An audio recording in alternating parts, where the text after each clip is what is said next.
Hey, good Monday morning, YouTube. Hugmeister's Garage and Workshop.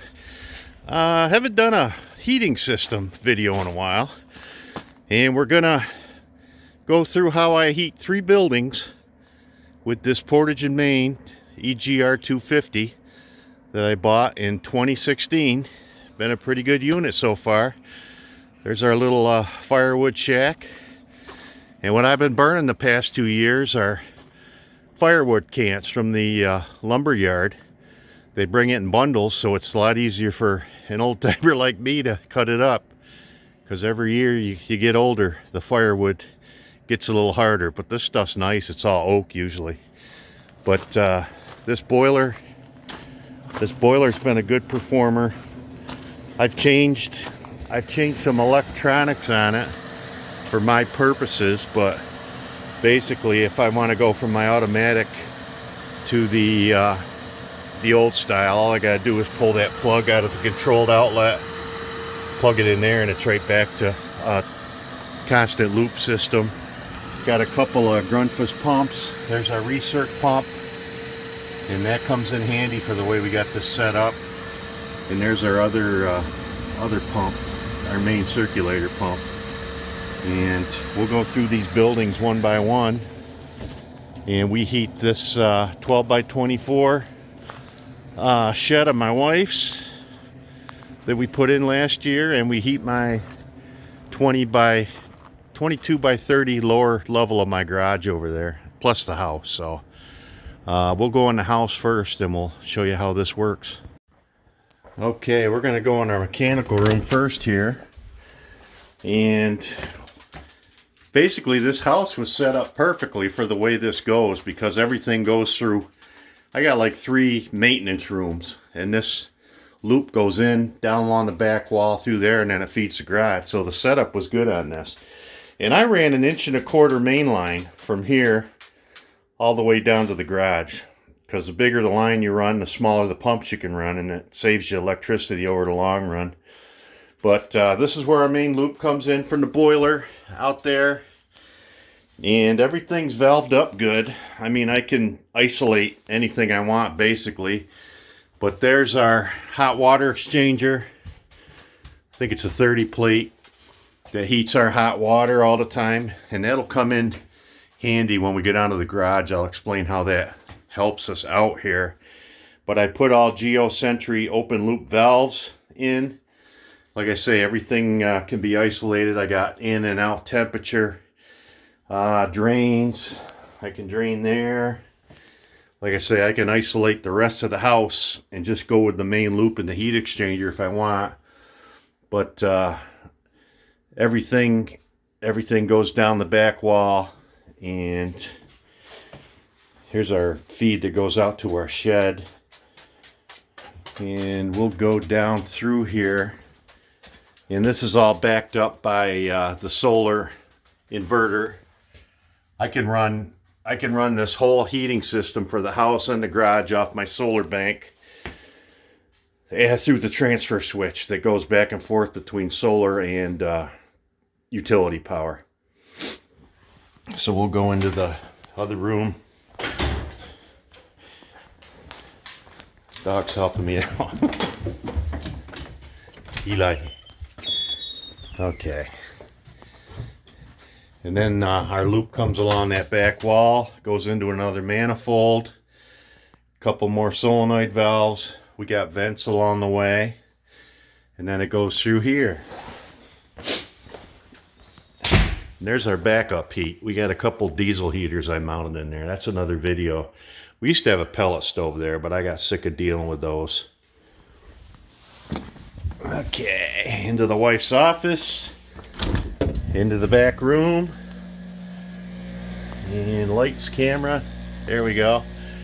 There's our main line running down through to our last set of manifolds and our zone valves. And I even put a normally open bypass on this, so if we totally lose power, that'll open that up and it'll let that whole loop will circulate through convection. But there's our bypass valves that feed the garage. That goes down through there along with our domestic water feed. And I got an airline run up here so I can blow those out if I ever have to. And there's our backup diesel heater for her office if we ever need it, like in the shoulder season, keep her office warm. So next we're gonna head down to the garage and we'll explain how that goes. There's our 2400 watts of, pardon me, 2800 watts of solar that feeds our batteries upstairs. So like I say, basically, as long as we get a sunny day now and then, my heating system for this garage, the house, and the shed run off solar. So that saves us quite a bit of money, especially in New York. Up and up and up the electricity bills go. We'll go inside. All right, our second building. Here's our garage. My fortress of solitude. Some days I come down here and just walk in circles till I figure out what I want to do. But here's our heating system for in here. And we got our separate pump. We got a zone valve. And this is what I call my file cabinet furnace I made. Hugs Heating and Cooling. But basically we took an old file cabinet, put a return air in the bottom, and we got ducted hot air in here. And there's several videos I put on there where I tried just to do the grill up there, and it didn't turn the air over. But this works really nice. It keeps it nice in here. And everything that's controlled is on these Honeywell wireless thermostats. So whenever I want to pre-warm a building or whatever, I can do it right from this phone and get it going.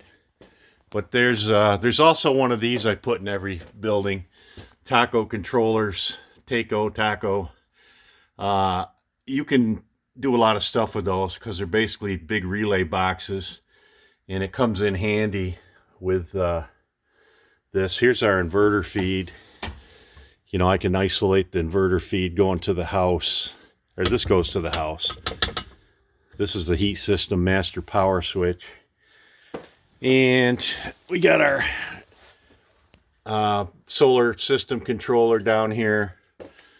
But basically, when this gets going, concerned about shock to the boiler because it's an on-demand system. This loop isn't always live and pumping down here because it saves a lot of wood that way. But basically, that valve will open and it'll let that water slowly go up to the house. And it comes up to about 120, I believe, on here. And then it'll kick that pump on. So that way, between that, the returns in the other zones in the house, and that heat exchanger for the water acts as a mixing valve. Plus, there's a mixing pump on the back of the boiler. So we're not getting a big slug of cold water in there, and we got to worry about boiler shock. But like I say, this has vents in it. This is our hot water exchanger off the return, and that gives us hot water in our sink. So that's nice. And that works nice when I hook the pressure washer up. But if I want a little more hot water, if I want to divert some flow, it'll put more through there. But usually I leave that open. That gives me 120 degree water there. But this works really good. And like I say, those Taco controllers are nice because you got multiple inputs, outputs. There's our fan and pump relays that get driven right off of that directly. So complicated? I'm an electrician. This is what I do. I mess around with stuff, but I always keep a drawing. There's a drawing in there, drawing in the house, drawing in the shed where we're going next. And that way somebody can show up and know what the heck's going to happen. Everything's labeled good. But what was I going to say? Oh, this whole system between the house, the shed, I used oxygen barrier PEX. So if I ever wanted to convert that to a regular boiler, this would be on its own system. So would the shed probably, but it's already pre-piped for converting it to a regular boiler if at any time in my old age and wisdom I don't want to do wood anymore. But we'll head up to the she shed next and show you our last building. Oh, and another short note on this boiler. This boiler is modular, which means you can take it apart. It's not one big tank, it's an upper and lower tank. And I got to find that out a couple years ago. I think it was Christmas Eve. I come home and there's water running out of the bottom. I'm going, oh no, I got a leak. So I called Portage and Main, and Mr. Brian Martin called me back, and he told me, he says, hey, there's a hose that goes between that lower tank and upper tank. See if that's leaking.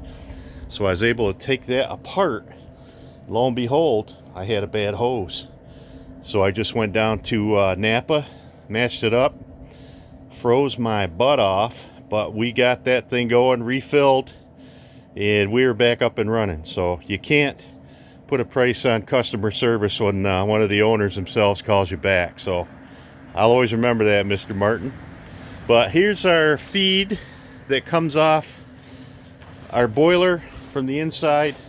What I've got is an insulated 3-inch PVC pipe with long long sweep elbows that I pushed my 3/4 PEX in, double foamed it, wrapped the whole thing in foam, so we got very little loss between there and there.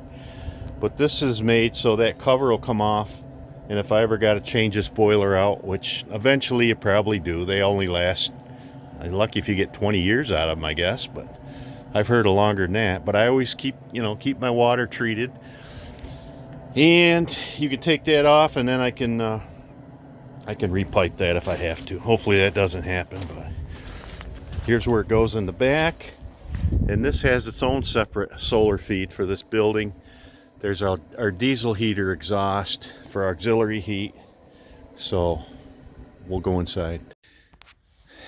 Okay, we're inside my wife's quilting shed and ironing table, and my God, she fills up a building fast. But this is where our heat pipes come through the back wall into here. And this one I did put on a 3-way valve, so there's always some flow in between there, and it's driven off that recirc pump. But when this calls for heat, same thing, we got one of those Taco controllers up here, and I put a standalone inverter here because it's a low draw, because usually when I turn these lights off, this will go dormant, and this one only uses a little bit less power. But everything's internet controlled in here. Like I say, it's, it looks more complicated than it is because everything's labeled and I got drawings for it. But this is basically a standalone building, and we got 19 foot of baseboard in here. Keeps it nice and toasty. Same thing over in the corner, Honeywell thermostat.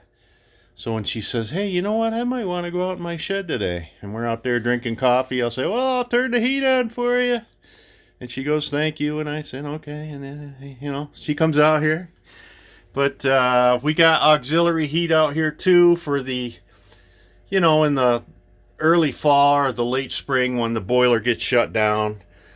This diesel heater brings this right up to temperature fast. There's our little thermostat for that. But what else?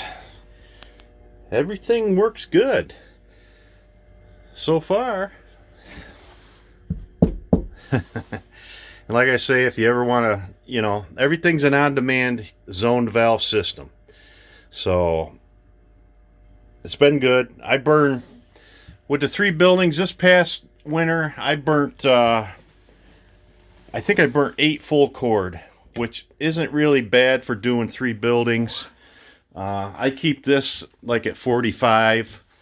The garage, I'll keep it, I'll keep it 40 till I go out there. But you compare what that would cost, 3 separate systems with like heating oil, especially now. It all depends who we're bombing, what the cost is. But I can even buy wood and it'd be cheaper than fuel oil. And it's more dependable. Wood stays around. Sometimes you get it for $200 a full cord, but between $200 and $250 delivered, which isn't bad. But like I say, I've been getting those firewood cans and cutting them myself so far. But the older I get, the more you'll have to look at delivering it, but it'll still be worth it. So that's it, folks. Have a good day.